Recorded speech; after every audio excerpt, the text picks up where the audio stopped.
Ses lèvres effleuraient les miennes avec une urgence qui me faisait trembler, la chaleur de son souffle se mêlant au mien dans la pénombre du garage. Matteo m'avait acculé contre le mur froid de la villa, son corps robuste pressant le mien, ses grandes mains calleuses glissant sur ma taille sous ma chemise déboutonnée. Je sentis le frottement rugueux de sa barbe contre ma joue tandis qu'il approfondissait le baiser, sa langue explorant avec une assurance qui me faisait fondre de l'intérieur. Mon cœur battait à tout rompre, un torrent de désirs réprimés qui explosait enfin, faisant s'entremêler mes doigts dans ses cheveux courts et grisonnants. « Alejandro », murmura-t-il contre ma bouche, sa voix rauque comme le moteur d'une vieille voiture, et à cet instant, le monde se réduisit à nous deux, au goût salé de sa peau et au feu qui brûlait dans ma poitrine, promettant des secrets qui changeraient tout. Si cette histoire vous captive dès le début, n'oubliez pas de vous abonner à la chaîne pour ne pas manquer les prochaines parties. Laissez dans les commentaires de quelle ville vous regardez cette vidéo, et quand vous aurez écouté toute l'histoire, donnez-moi une note de 0 à 10 et dites-moi ce qui vous a le plus plu. Votre soutien compte beaucoup.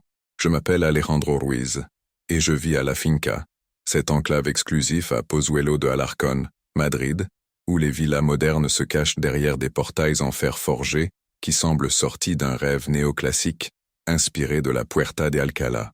J'ai 24 ans et ma vie ici est un équilibre précaire entre le luxe qui m'entoure et les ombres que je porte en moi. Ma peau olive, hâlée par les courses matinales sur les sentiers privés entre des oliviers centenaires, contraste avec les yeux verts que j'ai hérités de ma mère basque, des yeux qui semblent toujours scruter trop, comme s'ils cherchèrent des réponses dans chaque détail. Mon corps est élancé et athlétique, façonné par l'exercice que j'utilise pour noyer des pensées que je n'ose pas exprimer.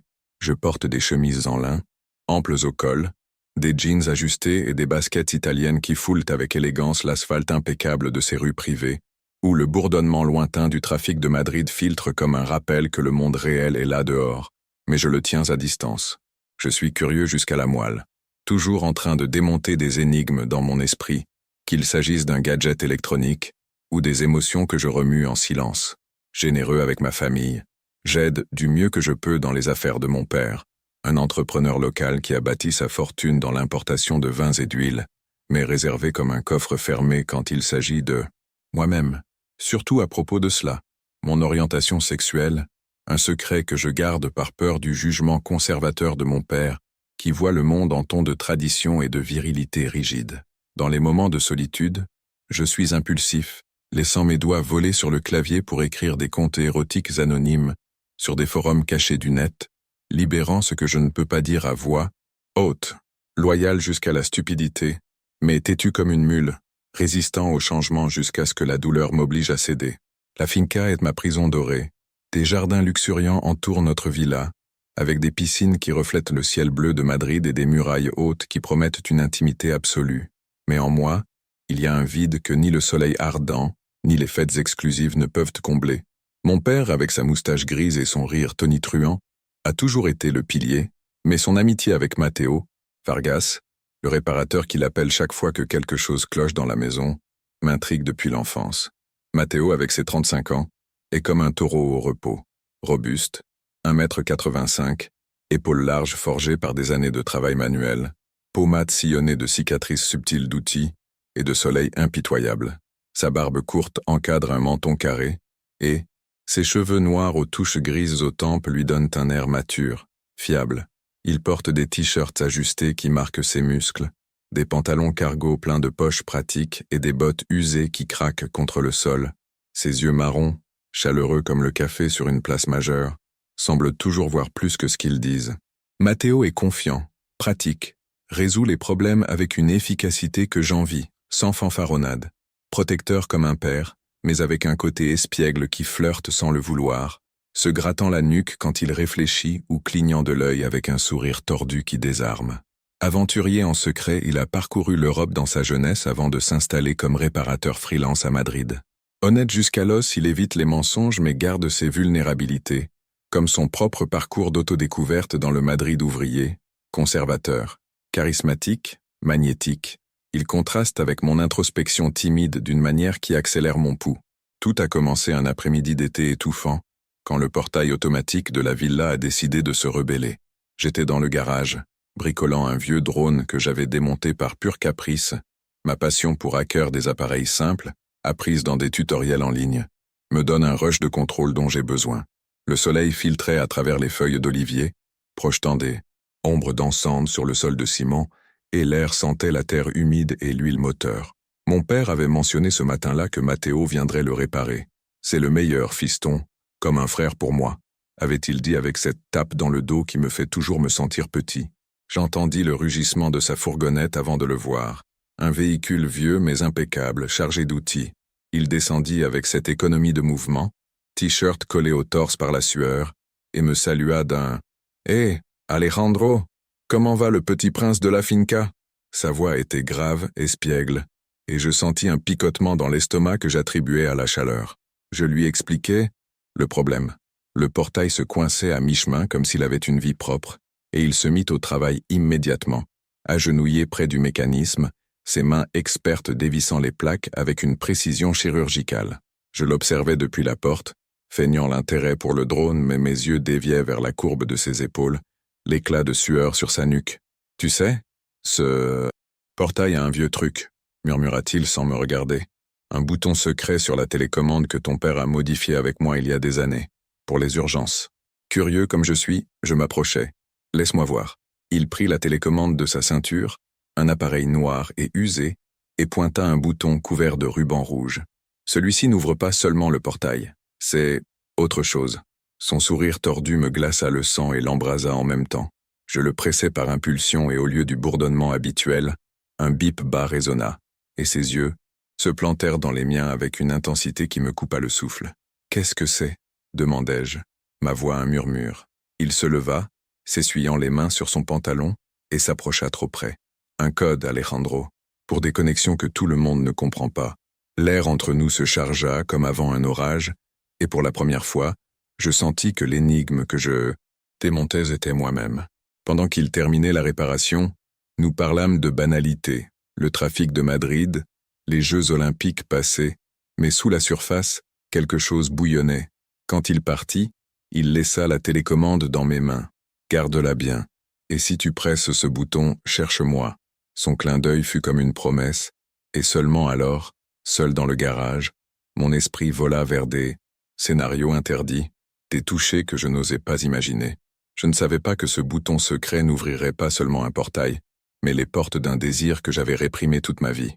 Si cette première partie vous donne envie de plus, likez et abonnez-vous à la chaîne pour suivre l'histoire. Que pensez-vous qu'il arrivera avec ce bouton? Dites-le moi dans les commentaires. Compte de caractères. Environ 11 250 caractères. Espaces inclus. C'est la partie 1. Approuvez-vous pour passer à la partie 2? Cette nuit-là, la télécommande brûlait dans ma poche comme un charbon ardent. Je m'allongeai sur le lit de ma chambre dans la villa, les draps de lin frais contrastant avec la chaleur qui montait dans mon corps. La lune filtrait à travers les stores, projetant des rayures argentées sur le sol de marbre, et le silence de la finca n'était brisé que par le chant lointain d'un hibou parmi les oliviers. Je ne pouvais pas dormir. Mon esprit tournait autour de ce bouton rouge, du regard de Matteo qui promettait plus que n'importe quel mot ne pouvait le dire. « Qu'est-ce que c'est que ça, bon sang ?» me répétai-je, sortant l'appareil. Mes doigts tremblèrent en le pressant à nouveau. Un bip doux, presque inaudible, et rien de plus. Ou du moins je le crus. Quelques minutes plus tard, mon téléphone vibra. Un message anonyme, seulement des coordonnées GPS pointant un coin oublié du jardin communautaire, près du mur périphérique. Mon cœur martelait dans ma poitrine tandis que je m'habillais à la hâte, un t-shirt léger et un short, pieds nus pour ne pas faire de bruit en descendant l'escalier en colimaçon de la villa. Mon père ronflait dans sa chambre au bout du couloir, inconscient de tout, et la maison semblait retenir son souffle. Je sortis par la porte arrière, l'air nocturne chargé de jasmin et de terre humide, la rosée mouillant mes pieds sur l'herbe impeccable. Je marchais entre les ombres des haies hautes, le bourdonnement des grillons comme un pouls accéléré qui égalait le mien. Était-ce un piège? Une blague? Mais la curiosité, cette maudite qui me définit, me poussait en avant mêlée à un désir qui me hontait et m'excitait à parts égales. J'arrivai au point indiqué, un banc de pierre sous un olivier centenaire, où les lumières de sécurité de la communauté clignotaient au loin comme des yeux vigilants. Et il était là, Matteo, adossé au tronc, fumant une cigarette avec ce calme qui me désarmait. La braise illuminait son visage mat, accentuant les lignes de sa barbe et le gris à ses tempes. « Tu es venu » dit-il, exhalant une fumée qui se dissipa dans la nuit. Sa voix était basse, intime, comme si nous conspirions contre le monde. Je m'approchai, le pouls tonitruant dans mes oreilles. Ce bouton, qu'est-ce que c'est? Un jeu?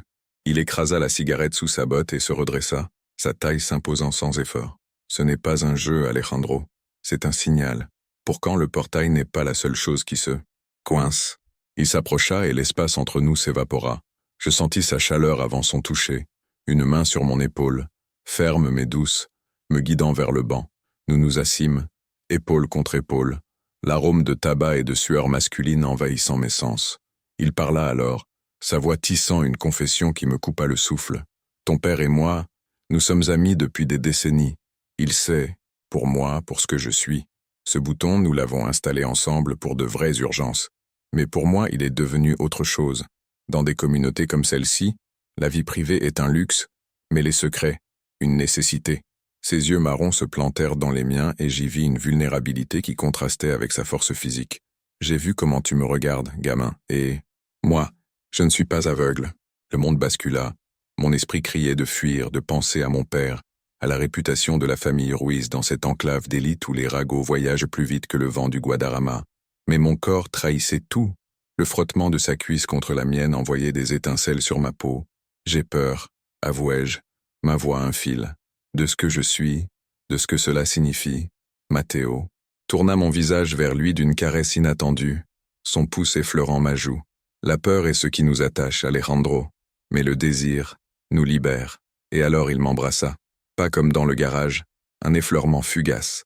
Celui-ci était profond, affamé, sa barbe râpant ma peau tandis que sa langue réclamait la mienne avec une urgence qui me fit gémir contre sa bouche.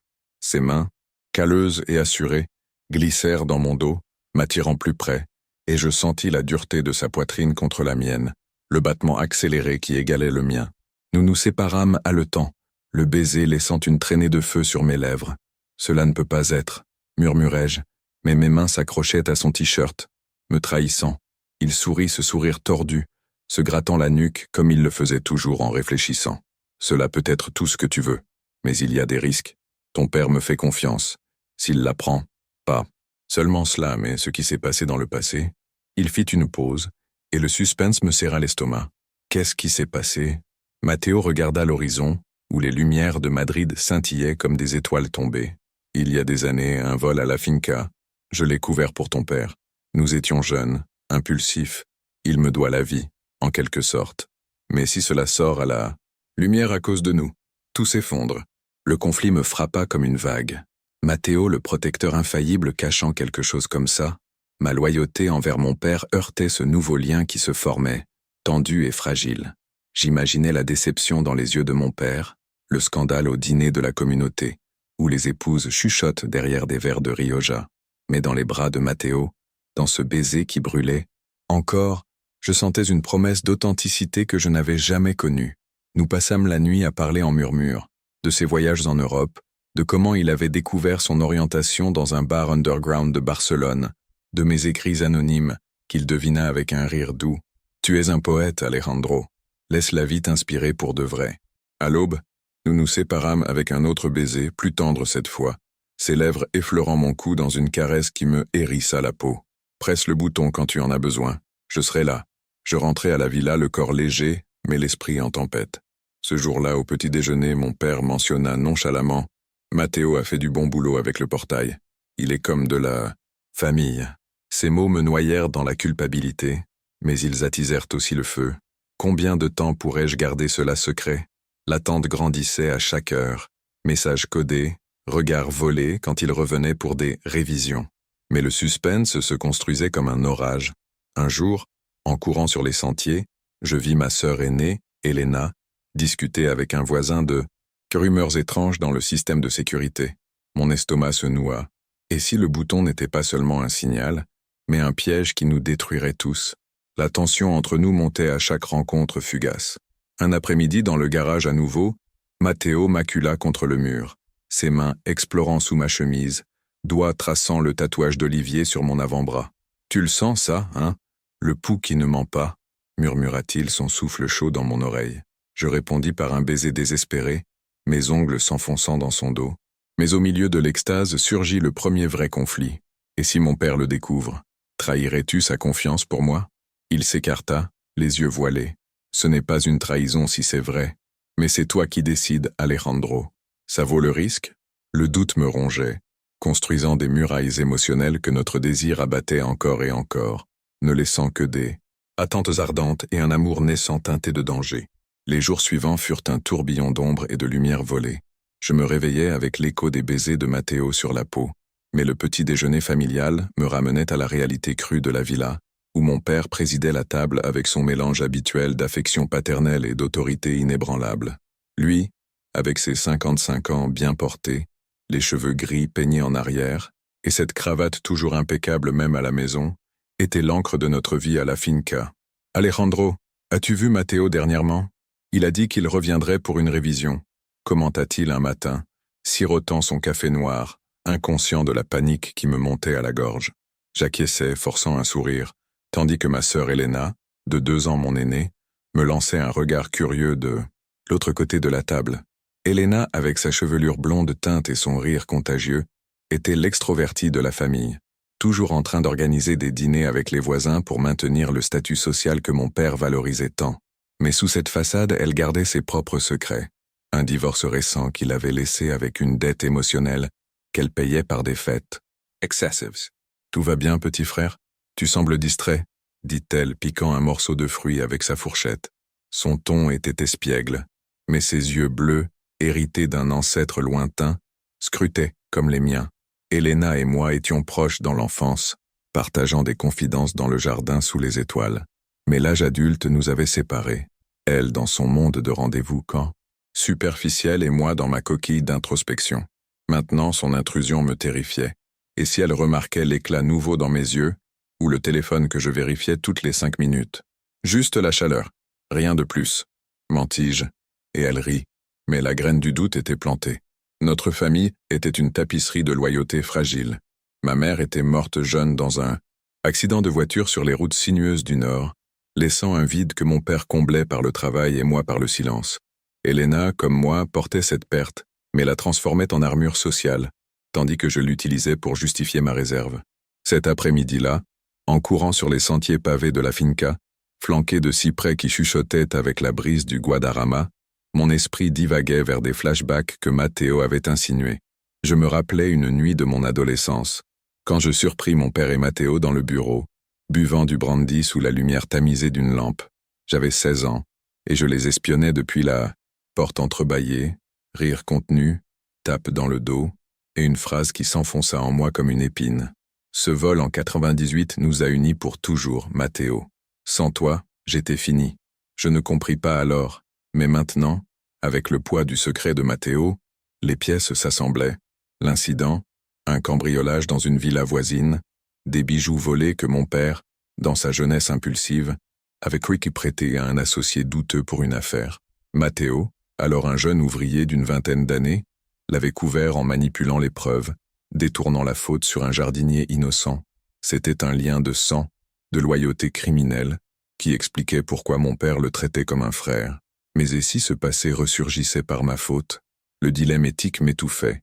Trahir, mon père pour un amour interdit, était comme rompre le serment familial qui nous avait soutenus après la mort de maman. Matteo et moi nous retrouvâmes à nouveau cette nuit-là, sur le même banc sous l'olivier, mais cette fois l'urgence était teintée d'ombre. Il arriva avec une boîte à outils comme excuse, mais ses yeux marrons trahissaient la tempête intérieure. « Ta sœur m'a appelé aujourd'hui. Elle a demandé pour le portail, dit qu'elle a entendu des bruits étranges la nuit dernière. Sa voix était un murmure, et il m'attira vers lui, ses bras m'enveloppant dans une étreinte qui sentait le métal et l'après-rasage bon marché. Je sentis sa poitrine monter et descendre contre la mienne, le tatouage du taureau rampant apparaissant sous le t-shirt quand il bougea. « Comment le sais-tu? Elle t'a dit quelque chose ?» Il soupira, son souffle chaud dans mes cheveux. « Pas directement, mais Elena est intelligente. Elle l'a toujours été. Souviens-toi, quand nous étions jeunes, ton père et moi, elle était une enfant, mais elle nous a vus cette nuit du vol. Elle n'a rien dit alors, mais maintenant, avec sa vie sans dessus-dessous, elle pourrait utiliser ça pour gagner des points dans la famille. » Le flashback me frappa comme un coup de poing. Elena, à 13 ans, cachée dans l'escalier, témoin silencieux de mon père comptant des billets tachés de culpabilité, Matteo jurant le silence d'une main sur son épaule. Ce secret partagé l'avait marquée, la transformant en gardienne de la famille, mais aussi en bombe à retardement. Maintenant, son interaction avec nous, appel casual à Matteo pour des réparations mineures dans son appartement au centre de Madrid, créait des couches émotionnelles qui m'asphyxiaient. Était-elle jalouse de ma proximité avec lui? Ou soupçonnait-elle le nôtre, utilisant le passé pour manipuler? Matteo m'embrassa alors un baiser lent et profond qui commença sur les lèvres et descendit le long de mon cou, ses dents effleurant la peau dans une caresse qui me hérissa entier. « Ne laisse pas ça te ronger la tête », murmura-t-il, ses mains glissant sur mes côtés, éveillant un feu qui combattait le froid de la peur. Je gémis doucement, mes doigts s'enroulant dans sa barbe, mais le plaisir s'entremêlait à la culpabilité. Chaque toucher était un fil reliant nos destins aux fantômes du passé, tandis que nous explorions dans la pénombre, avec le risque des patrouilles de sécurité rôdant. Matteo révéla plus de sa sous-intrigue personnelle. « Je ne suis pas juste un réparateur, Alejandro. À Barcelone, avant de connaître ton père, je combattais dans des rings underground. Lutte libre, illégale, où le taureau sur ma poitrine était mon amulette. » Ces mots évoquèrent des images. Un Matteo, jeune, en sueur sous des lumières crues, terrassant des adversaires avec une férocité qu'il utilisait maintenant pour me protéger. Mais cette vie l'avait endurci, cachant son orientation dans un monde de machisme brutal, jusqu'à une rencontre dans un bar de Malasaña qui l'avait libéré. Ton père m'a sauvé après le vol. Il m'a donné du travail, de la stabilité, mais il n'a jamais tout su de moi. Le mystère augmentait mon investissement. Et si sa force passée était la clé pour affronter le scandale imminent? Cependant, le dilemme éthique s'approfondissait. Révéler son secret de lutteur pourrait exposer le vol, détruisant non seulement mon romance, mais l'unité fragile de la famille. Elena devint l'axe de l'attention cette semaine-là. Elle invita à un dîner à la maison, avec des voisins de la finca, famille fortunée qui parlèrent de yachts à Marbella et de vin à Rioja, et Matteo fut invité comme l'homme des réparations. Je le vis arriver avec une chemise propre qui ne cachait pas tout à fait ses muscles, et l'air se chargea d'électricité. Elena flirtait subtilement avec lui, riant à ses blagues, mais ses yeux déviaient vers moi, accusateurs. Pendant le dîner, sous le lustre de cristal qui illuminait la table de chêne, surgit le conflit. « Tu te souviens de ce vieux vol, papa? Les voisins en parlent encore, » dit-elle nonchalamment, servant la paella. Mon père pâlit, et Matteo, à mes côtés, serra sa fourchette jusqu'à ce que ses jointures blanchissent. « Histoire passée, Elena. Mieux vaut oublier, » répondit mon père, mais le silence qui suivit fut assourdissant. Ensuite, dans la cuisine, en lavant la vaisselle, Elena m'accula. « Matteo te regarde bizarrement, Alejandro. Qu'est-ce qui se passe? Où gardes-tu des secrets comme ceux de papa ?» Sa voix était un murmure tranchant, et je vis en elle la douleur de son propre divorce, la solitude qui la faisait s'accrocher à la famille, comme à un bouclier. Choisir entre lui confesser ou lui mentir était un dilemme qui me déchirait. Protéger Matteo signifiait la blesser, approfondissant les fissures émotionnelles que le vol avait causées des années plus tôt.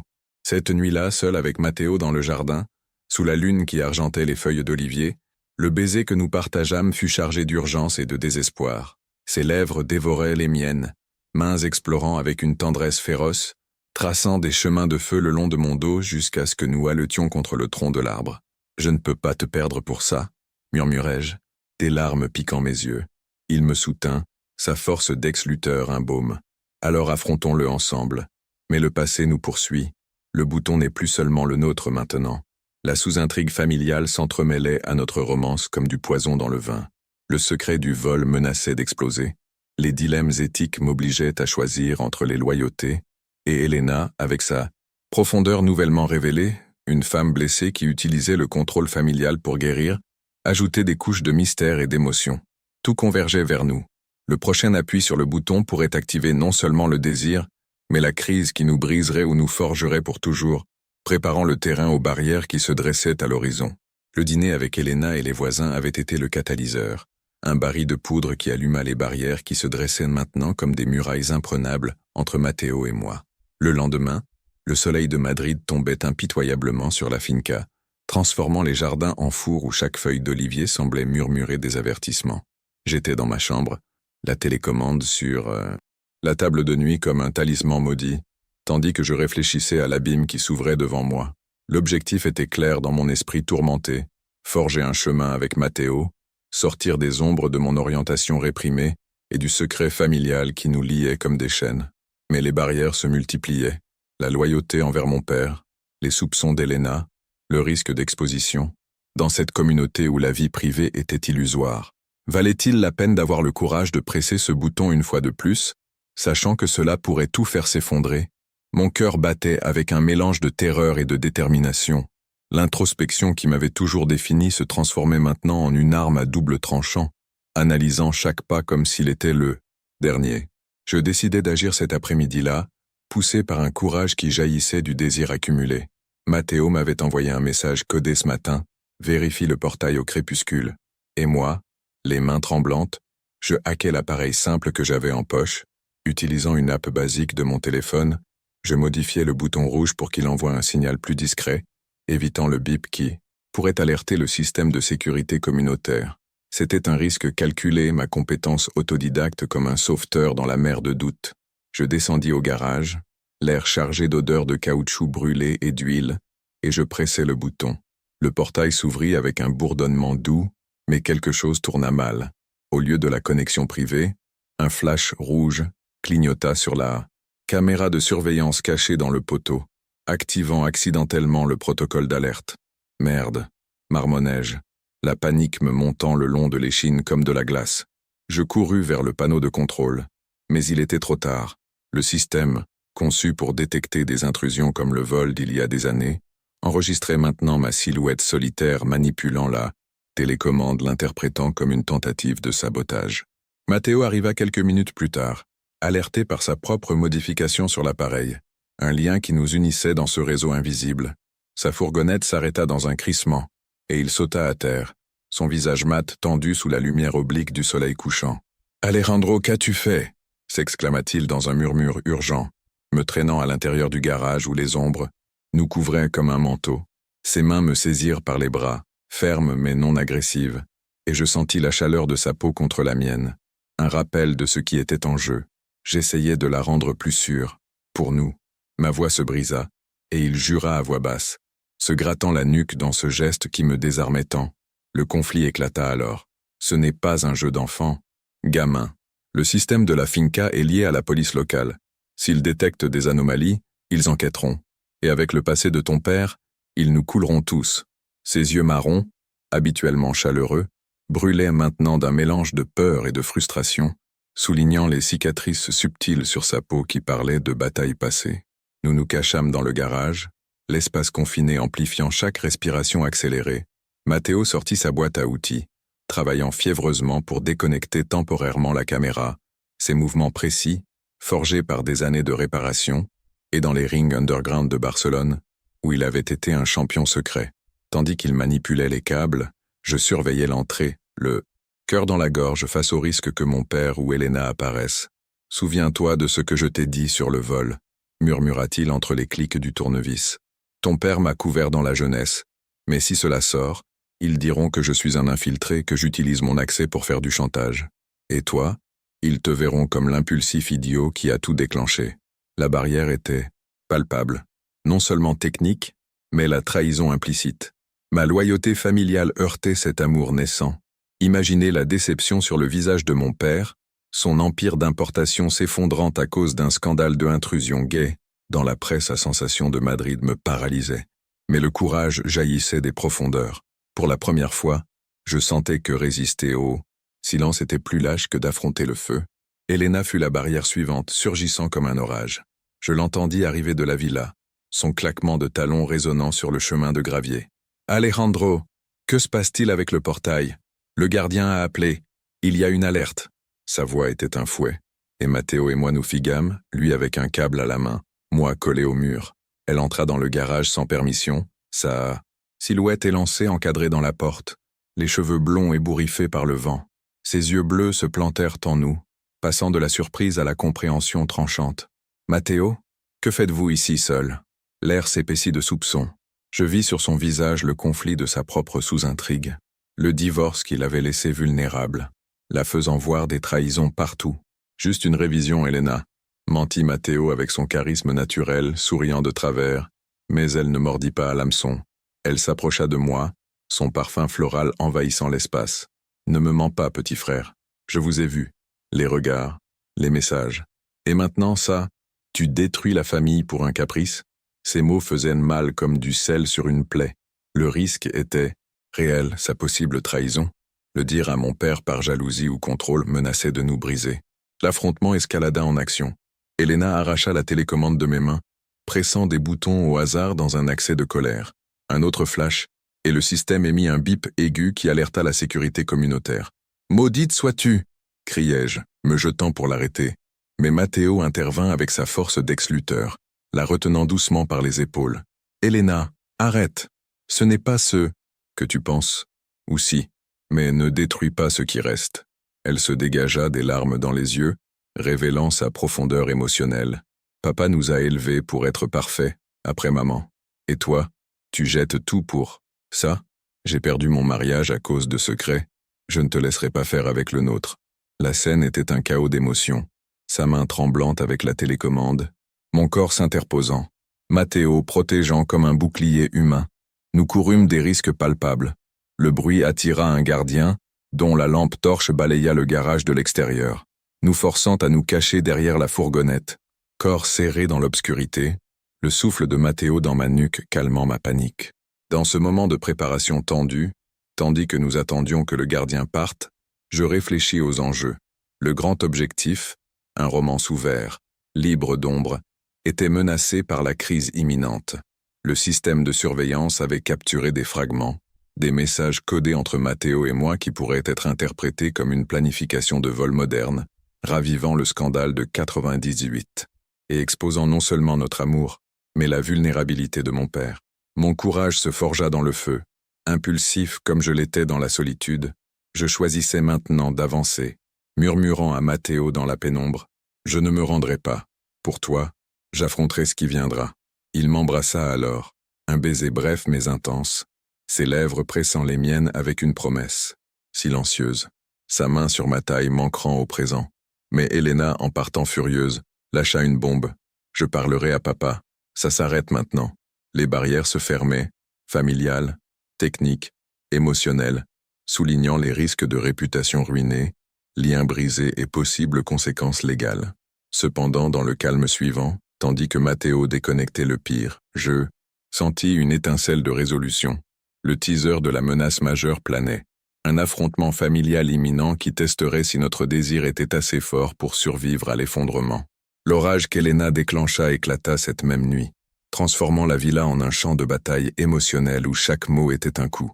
Je rentrais dans ma chambre après le chaos du garage, le corps tremblant d'adrénaline et de peur, la télécommande cachée dans un tiroir comme un secret empoisonné. L'air de la finca, habituellement parfumé de jasmin nocturne, se sentait maintenant oppressant, chargé de la promesse de ruine. J'entendis des voix élevées du salon principal, celle de mon père, grave et autoritaire, mêlée aux sanglots étouffés d'Elena. Mon estomac se noua. Je savais que le moment le plus sombre était arrivé, le défi majeur qui menaçait de m'engloutir entier.